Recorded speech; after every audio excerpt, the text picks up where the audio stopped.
This is sort of the second part of the work that we started in November. So in November we came out to look at the number of burrows we can find with that are occupied.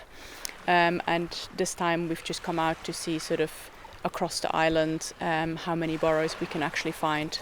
It's important for us to know what's happening with the population because it's the most important breeding site for sooty shearwaters here in the Falkland Islands, and globally it's a very important population. We also collect habitat information, so things like the moisture of the soil, the tussock density, the tussock height, so sort of maturity of the tussock, distance from the shore, the slope, all these sort of things help us run a model that we can then extrapolate to the rest of the island to basically get an estimate of the number of birds. And then the idea is to have a long-term monitoring program that, perhaps every 5 years or so, where we redo the same thing to then be able to get a trend of the population.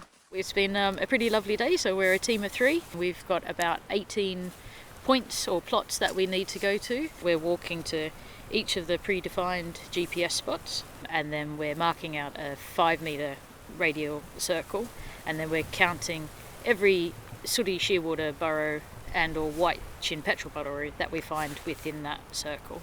Because the burrow density can be quite high, you have to be quite careful where you step so that you don't collapse any of the burrows, so we're taking things nice and slowly. I try and volunteer when I can. I particularly like going out when they're doing things with the birds or with the seals, so you learn a lot about the environment that you live in, and it's just nice to be part of that community that helps understand how our environment works.